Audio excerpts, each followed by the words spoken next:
we talked briefly about voice cloning, right? It's funny. You can now imitate or clone someone's voice just by using a 30-second clip of the original voice. So you and I here, we're talking. Yeah. I take just 30 seconds of a sentence that you were saying.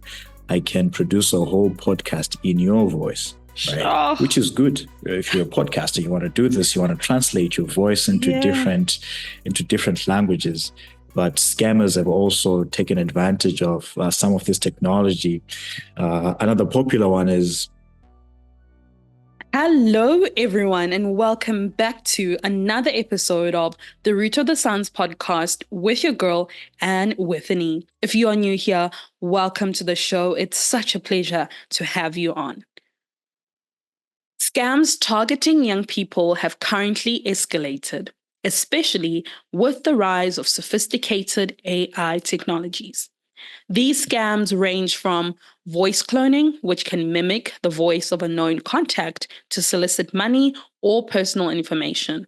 Or it can also be sexual extortion, often aimed at young males, where perpetrators manipulate victims into compromising situations and then demand money or other favors to avoid exposure.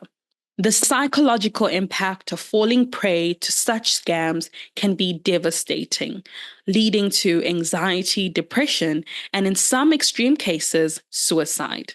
The proliferation of money schemes and other fraudulent activities worsens the program, highlighting the urgent need for awareness and preventative measures.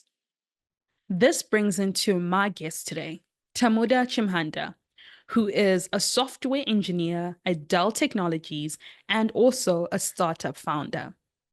While he talks a lot about the impact of emerging technologies in Africa, he has extensive experience in tackling online scam and also educating the public about the digital threats. He does this through his work as a member of the Microsoft Council for Digital Civility. We are so honored and so excited to have him on the show today to discuss the critical issues of online scams targeting young people. Let's take a listen. Hello, Tamuda. Welcome to the show. Hi, Anne. Thanks for having me today. It's such a pleasure to have you on.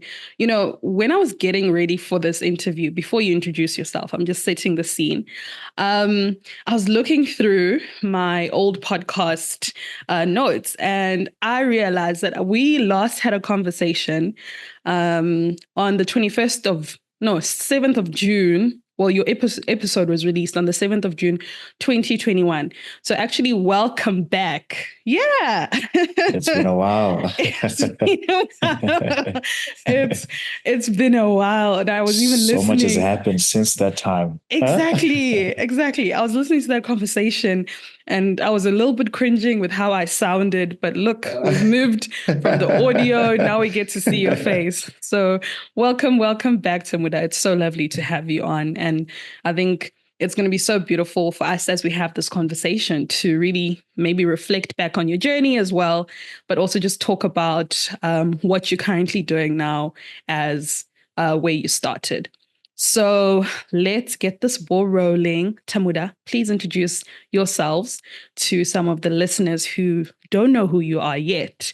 Tell us about what you do, where you're from, and where you're currently based. Of course. Yeah. Thanks, Ayn. My name is Tamuda, as everybody knows. I am currently a software engineer at Dell Technologies. I'm based out of Boston and in the US right now, but I'm originally from Zimbabwe. Born and raised in Zimbabwe, moved to South Africa for school, and now I am still in school, but also working as a software engineer at Dell. I talk a lot about emerging technologies. I've done a lot of research in emerging technologies. It's what I'm passionate about. I'm a startup founder myself. Mm-hmm. So I spend a lot of time building, learning, and sharing that knowledge with other folks. Fantastic. So we're gonna talk about that and what a journey. You're like a globe trotter actually, and it's so amazing that your studies and what you do has taken you all across the globe. So you briefly spoke about your work, and I'm just going to dive straight into it, right? Mhm. Tell us about your work in this field of, cybersecurity and digital security. How did you even end up here? Why is this an area of interest? Of course, yeah. No, some years back, I think 2019, I almost lost a friend after they had been extorted, sexually extorted online. Oh, Um, and they were at goodness. the verge of, committing suicide. So realizing that this is such a big issue that not only she had gone through, but a lot of teens have been experiencing and they don't talk about it. I Yeah. decided to pick it up and, raise awareness on what folks can do to protect themselves online. So 2019, I then got scouted by Microsoft to start working with them as a part of their Microsoft Council for Digital Civility. So would then be equipped with more knowledge on how to identify these issues, how to combat them, how to raise awareness at scale. Mm, So since then, it's just been, raising awareness, engaging important organizations that can effect change on a global scale to, push this agenda forward and teach teens on how to protect themselves online and just how to have healthy online behavior. mm. Goodness, I'm so sorry about your friend with her story. But I think with that personal motivation, you can see why you're so passionate about this. So let's now talk about it. This is obviously, we are in the world of digital technology, AI is on the Mhm, rise. mhm, mhm, So, mhm. what are some of the trends? Or scams that you've currently observed, which are actually targeting the youth, because many people, the youth are very susceptible. We are on TikTok, we are on Instagram, we are Right, consistently, right, right, persistently on right. our phones. So what's going on there? Of course, yeah, and it's scary that when we started this work, it I guess it was just beginning to pick up a pace. Yeah. Now it has gotten so much worse. I mean, in 2021, there had been about 139 cases of this nature that had been reported, and in 2023, 26,000 cases have been reported, which is just insane, right? And it's getting worse because of AI. Sure. These scammers are able to do this at scale. They're able to personalize and target youths, and it's becoming more and more effective because of how they are using AI. And I can tell you more about this, Please. about specific types of scam and how they're going about this. But I want to tell you a story about this boy called Jordan recently Mm, committed suicide. sure. Here's what happens. Someone messages him on Instagram, very beautiful girl, and he's a boy. Mm, Um, hey there, I saw your account and decided to connect. And he responds, you know, nervous boy and is shy to talk to girls. This is a dream, a girl mm, messages you on Instagram. So they mm, start having a conversation. And in no time, the conversation starts to escalate. They start to talk on a deeper level. The girl, she starts sharing her pictures with Jordan. mm, And Jordan he's all in. He's not even thinking about it. He's excited. He is having the moment of his life. Yeah. And, mm, the girl continues to lure the boy and the conversation goes. And then next thing, she asks for Jordan's pictures in order for her to send more pictures. mm-hmm. And these are nude pictures we're talking about. It's explicit content, right? Yeah. Jordan, he's excited, right? And without thinking twice about it, sends the girl his pictures. And next thing that happens then is the girl then turns around, hey, I now have your pictures. If you do not send me money by the end of the day, I am going to release your pictures to these people. And the girl then takes a screenshot of Jordan's followers. And, that just makes it even worse. Imagine Hmm. your pictures being spread around to your closest friends, and Yeah. they are able to take a screenshot, or they have access to your followers, your following list, which makes it even worse. So Jordan panics. He's scared, sends $200. And the thing is, they do not stop, right? Mm, Once you send them money, mm, next thing, they're going to ask for more money. mm, Hey, that's fine. We now need $500 more in order to keep these pictures to ourselves. if you don't send this $500 by the end of the day tomorrow, we're going to release your pictures. Sure. You're a teen, right? You're worried about your image. You're worried about getting embarrassed. Your friends, your family, they're going to see your pictures.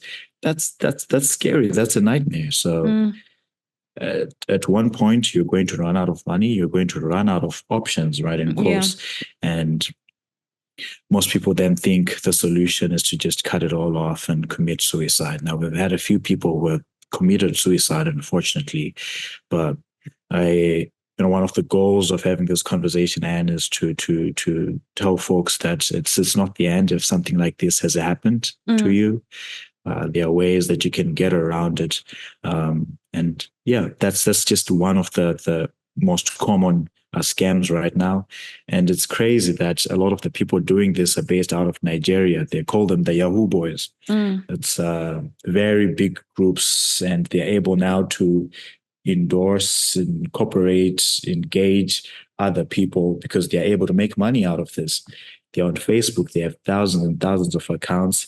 They're selling even a course that prepares other scammers on how to do this.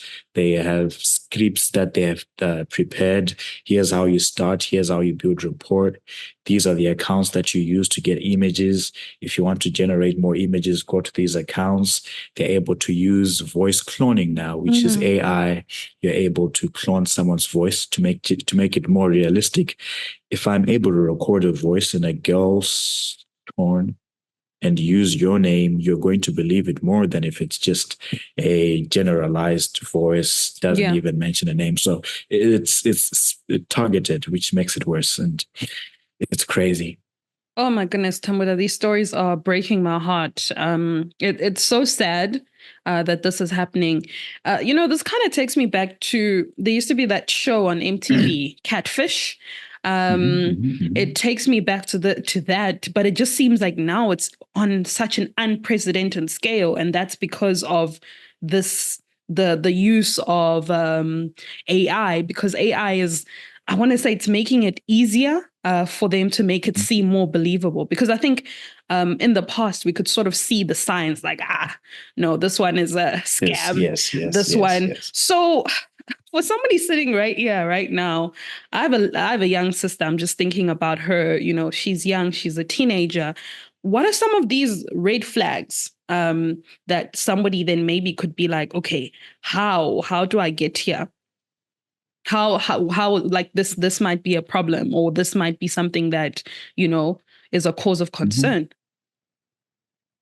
Of course, yeah. And I'll tell you what, it's hard to tell because there are people that sit down every day, as I said, and they have to figure out ways to continue improving their ways of approaching this. So if they realize that a lot of folks are able to identify that this is a scam from the get-go, they will adjust, right? So you just have to engage with this cautiously on social media.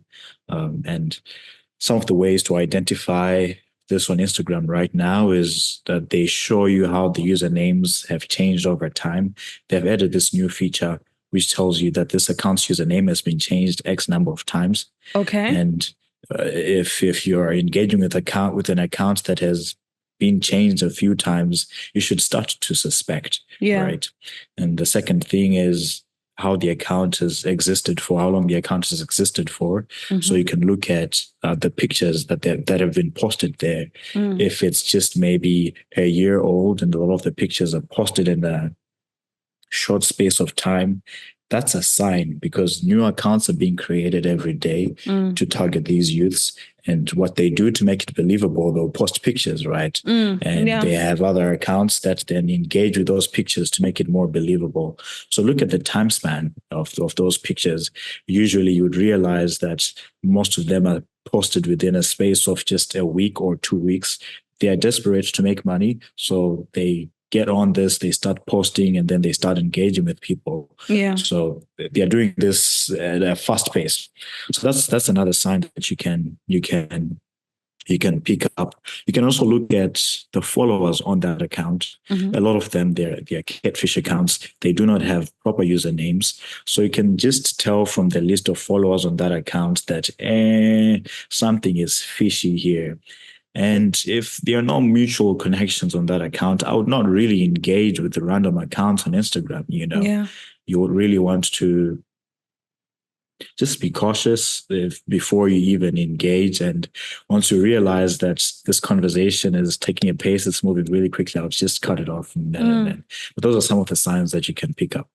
Oh no, that's really a good point, because I think as much as we are aware of these things and the awareness, which is really good, I think most people really appreciate what are some of the practical steps, and these are very practical. I didn't know that Instagram has got this feature that you are able to see how many times the account has changed, and I think that's really amazing. So is it only just Instagram where maybe they're making it safer for their users to be aware of these scams or scammers? Or I think rather, let me just ask, like, are these social media platforms like, taking some precautionary measures so that their users are safer on these platforms? I will say until recently, they have been moving at a much slower pace than we would have hoped to protect teens online.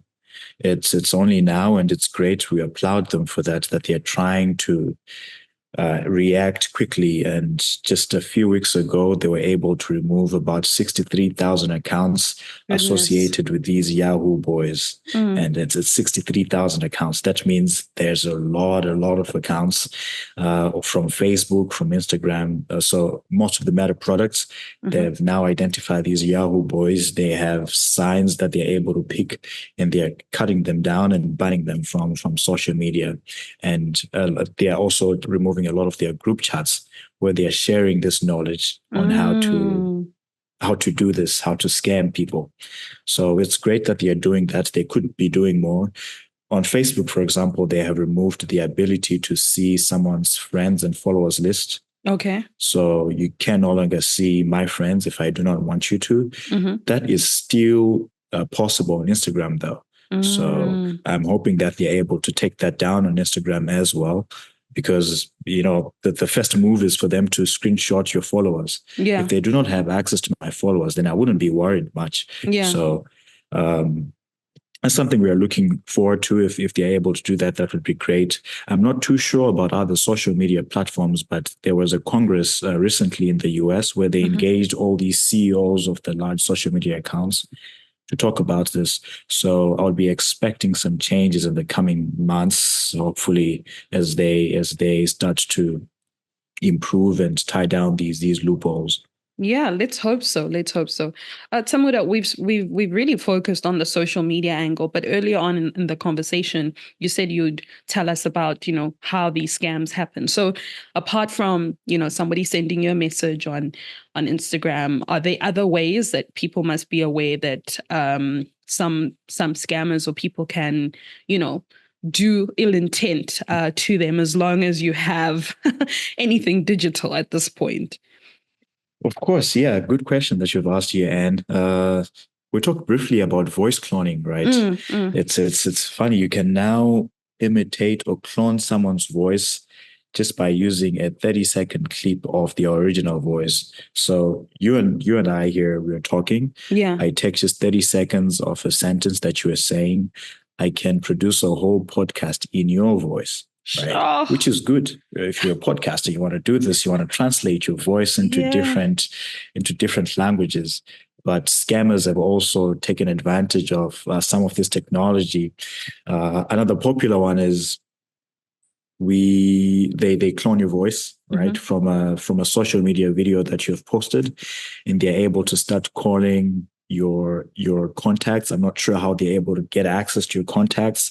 They call, for example, your grandma. This is a funny one, but it's sad.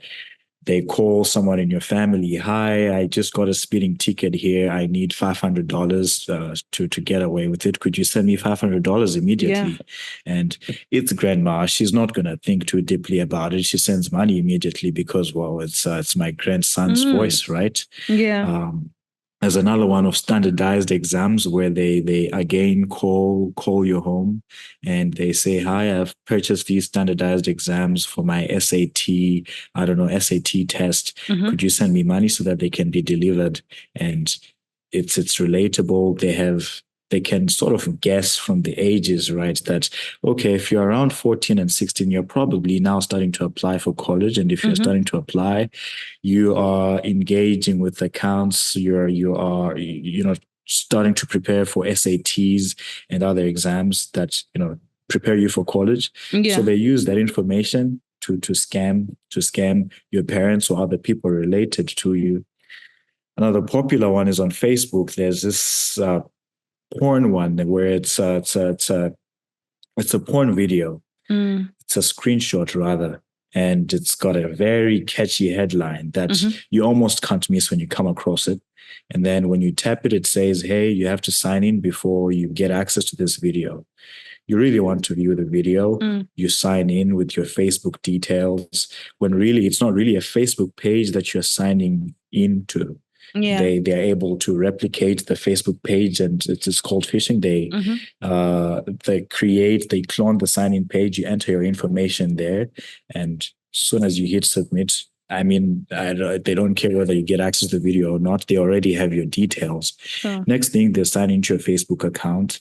They go through your account. They could come across sensitive information there or not. If they don't, they perpetuate the same thing where they post the same video on your account. They post and tag your friends so that they also view the same thing, and it becomes a chain, right? Of your 1,000 friends, maybe 20 or 30 will fall for this thing, and Mm. then they continue the chain. Again, get sensitive information, get into your account, get some money out of it. It's scary. It's Mm. scary. And one last one I'll tell you, and I know I've told you a lot of them. I'm like sitting here It's and I'm crazy. like, I'm sitting down on woo. this every day. Yeah. This one is crazy. This one is crazy. Someone like me applying for jobs, I get an Yes. email, "Hey, you've gotten this job offer," right? I am excited. I apply for, when it's recruitment season, you just start submitting applications anywhere and everywhere Mm, because mm, mm. the higher the number of applications you submit, the higher your chances. So Yeah. you barely remember the companies that you're submitting Sure. applications to. At Mm, one point, I get an email saying, "Hey, I've gotten this job offer," right? Without thinking about it, someone would just accept it. They get you to do some work, research work, perhaps. This has happened to one of my friends. They actually did some work, and then after a week or two, they need to pay you. They ask for your bank details. And really, what they want is to get money out of your account and not really mm, send you money. mm, So you send them bank details. They'll ask you for a bit of more information than they would than what would be required if they wanted to send you money. mm, So in sharing that information, I mean, you've done legit work. They've given you feedback, and you think this thing is real. I'm working remote. Oh man, that's the dream. The moment you share your bank details, you're gone. You're gone. They start transferring money out of your account. sure. What a There's a lot. There's a lot. There's a lot. There's a lot. And I'm sure, we have a vast array of listeners here. So some of them are parents, some of them are recruiters, some of them are looking for jobs. And so, apart from this conversation that we're having, how do we, raise awareness? How do we educate the young people? How do we educate our parents to make people more aware that, because you deal with this on an everyday basis, so Mhm. but for somebody who they're listening to this conversation and they're like, oh my goodness, how do we spread the word that this is actually happening? I think this is a starting point, Anne, and I think you've done a great job having this conversation with me today. Mm, You have the audience, you know the people that you're engaging with could potentially benefit from this.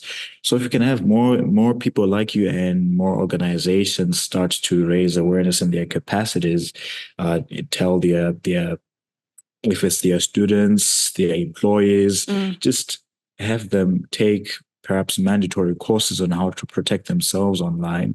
That would be helpful in schools, maybe just 1 hour.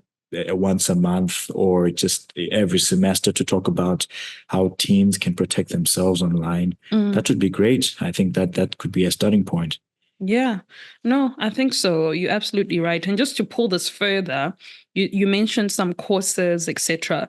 So are you aware, or would you care to share some initiatives or programs that actually do this, that have been successful in educating or rather combating these types of scams?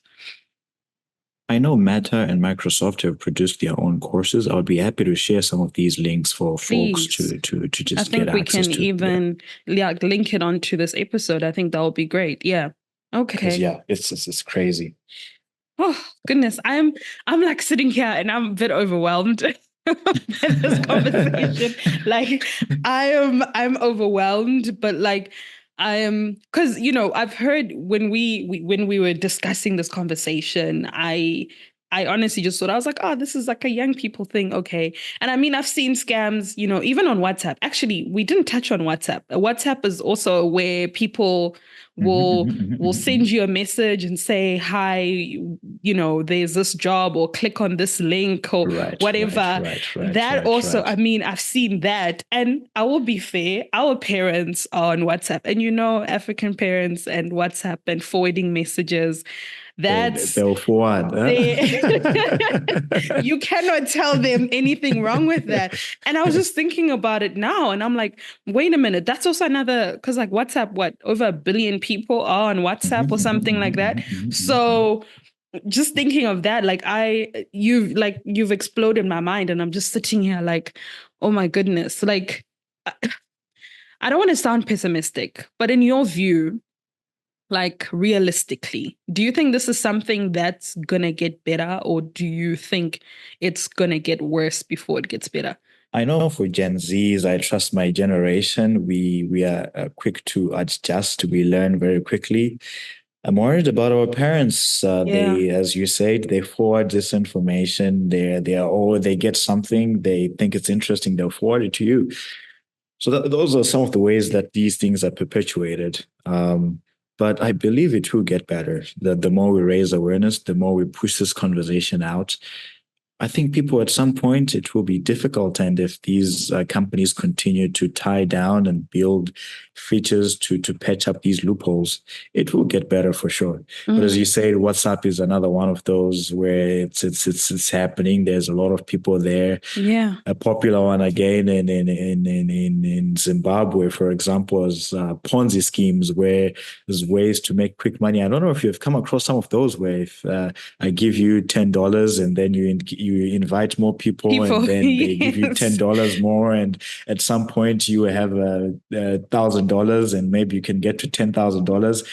It's funny. I Yeah. mean, if somebody told me that, I would believe that. I would Yeah. easily get into it. And No, Jesus, this it's is crazy. true. And I think it touches on people's desperation, because they know that people are desperate. A lot of people in this economy, in many parts of the world, people are struggling, if we are being frank. So the Right, idea of right, right. making quick money is like, okay, Quick money. Yes.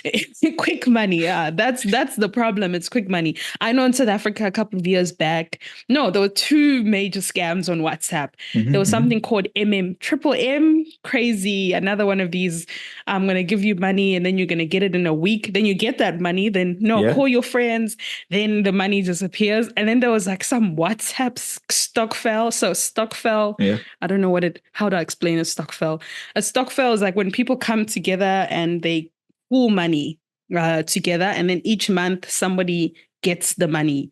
So I see. I see. Okay. it's not Yes. Yes. formalized. Yeah. So they call it like a stock fell. So in South Rounds. Africa, That's yes. another word, popular word in Zimbabwe. So like, I mean, in South Africa, it's huge. It's a huge thing. It's how most mothers and grannies, they collect money and it doesn't go through the bank. So it's quick money. So it went on WhatsApp and it just blew up, and a lot of people lost a lot of money. People disappeared. So I'm just thinking, with this type of story, Like the stories are many. I think I know a number of people who have fallen victim to a scam. So I think as we're wrapping up this conversation, in your own expert opinion, what advice would you give to someone who has fallen victim to such a scam? And, what would you say? Oh, yeah, I mean, before we even get to when you've fallen into scam, I mean, and I think it's just good to understand that there's not really free things in this world, right? Mm, mm, Idea of quick money, just question it, man. yeah. Hey, spin this wheel and you get a $10,000 or an iPhone. It's probably not true. Don't believe Yeah, those yeah. things. So, yeah, don't just be looking for free things online. There's not really free things in this world. We have to work hard, man. It's Mm, it's just how it is, right? So they do prey on people's desperation. And to answer your question on what you can do if you've fallen for this scam, if we're talking about these sexual sextortion scams, yeah. you don't want to send them money at all. I mean, if you've already shared your pictures, it's unfortunate because you can't really control what they can do with those pictures. But what you can do is just block their accounts and Okay. report them. You're able to report the accounts immediately on almost all social media platforms. And if you can get more people to report those accounts, you can get the account to be banned in a short period of time. I would also say to report this to the police if you can, and just talk to some close adults. If you're a teenager, just talk to your parents. Mm, Maybe it might be hard. I know you might feel embarrassed, but yeah. look, if they released your pictures, it could only get bad for a few days, and Mm, in no time, people will forget about it, and mm, life goes on. yeah. It's just one of those things that happen in life. You learn and you move. Don't commit suicide. Yeah. That's not even an option, right? Mm, Um, so report the account, block the account, don't send them money, and talk to an adult about it.